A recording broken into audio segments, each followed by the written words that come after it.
अगर कोई आपसे ये क्वेश्चन कर ले कि हाइड्रोजन और क्लोरीन के दरमियान ये लाइन क्या रिप्रेजेंट करता है, तो आप सिंपल आंसर देंगे कि ये बाण है। लेकिन क्या आप ये जानते हैं कि ये बाण क्यों बनता है और ये बाण कैसे बनता है? इस लेक्चर में हम आपकी कंसेप्ट क्लियर करने वाले हैं। अपना पहला क्वेश्चन एक्सप्लेन करते हैं कि बाण क्या है। केमिकल बाण। बाण is the force of attraction between two species. ये सिर्फ फोर्स ऑफ अट्रैक्शन है। स्पीशीज एटम्स भी हो सकते हैं, मालिक्यूल्स और आयंस भी हो सकते हैं। असल में ये सोचने की बात है कि बाण की कहानी स्टार्ट कैसे हुई। It has simple answer, through observations. जब हाइड्रोजन को ऑब्जर्व किया गया तो ये H2, HCl, H2O एट्सेट्रा जैसे कंपाउंड फॉर्म्स में एग्जिस्ट कर रहा था। Then question arises from here that why it is in combined form. इसी तरह अर्गान, जो कि फर्स्ट इनर्ट गैस डिस्कवर हुआ, तो ये सिंगल एग्जिस्ट कर रहा था। तो यहाँ सेकंड क्वेश्चन अराइज हुआ कि अर्गान सिंगल क्यों एग्जिस्ट कर रहा है।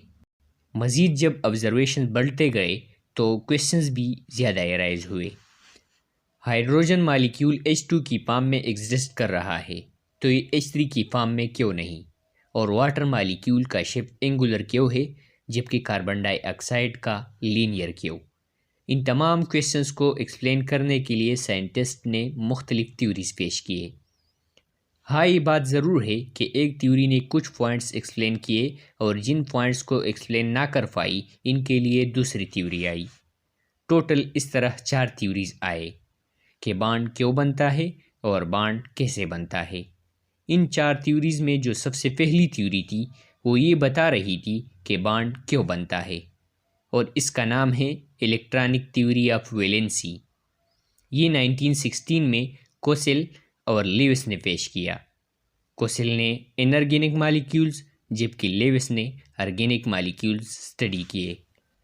बाय ऑब्जर्वेशंस ये दोनों साइंटिस्ट इस रिजल्ट तक पहुंचे कि अर्गान इसलिए सिंगली एग्जिस्ट कर सकता है कि इसके वैलेंस शेल यानी आउटर मोस्ट शेल में 8 इलेक्ट्रॉन्स है और ये स्टेबल है। और ये बाकी स्पीशीज़ बाण इसलिए बनाते हैं कि स्टेबल बन जाए, और ये तब स्टेबल होंगे जब इनके वैलेंस शेल में 8 इलेक्ट्रॉन्स पूरे हो जाए। For example HCl, H2O etcetera. इस ऑब्जर्वेशन को उन्होंने ऑक्टेट रूल का नाम दिया। Octet mean 8। बाद में देखा गया कि हीलियम के वैलेंस शेल में 2 इलेक्ट्रॉन्स है और ये सिंगल एग्जिस्ट कर सकता है, तो इस ऑक्टेट रूल के साथ डुप्लेट रूल भी ऐड किया गया। अगर कोई ऐसा स्पीशी हो जो 8 इलेक्ट्रॉन को पूरा नहीं कर सकता, तो अगर वो 2 इलेक्ट्रॉन्स पूरा कर ले तो वो भी स्टेबल बन जाएगा। डुप्लेट और ऑक्टेट रूल में स्टेबिलिटी की क्राइटेरिया ये था कि जिसके वैलेंस शेल में 2 या 8 इलेक्ट्रॉन्स कंप्लीट हो जाए तो ये स्टेबल बन जाएगा। लेकिन इन रूल्स की एक्सेप्शंस भी ज़्यादा है। नंबर 1, हाइपोवेलेंट और इलेक्ट्रॉन डेफिशिएंट कंपाउंड्स। ये ऐसे कंपाउंड्स हैं जिनके वैलेंस शेल में 8 इलेक्ट्रॉन से कम है और फिर भी ये स्टेबल है।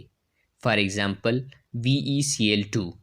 इस कंपाउंड में बेरिलियम के वैलेंस शेल में 4 इलेक्ट्रॉन्स है और ये स्टेबल भी है।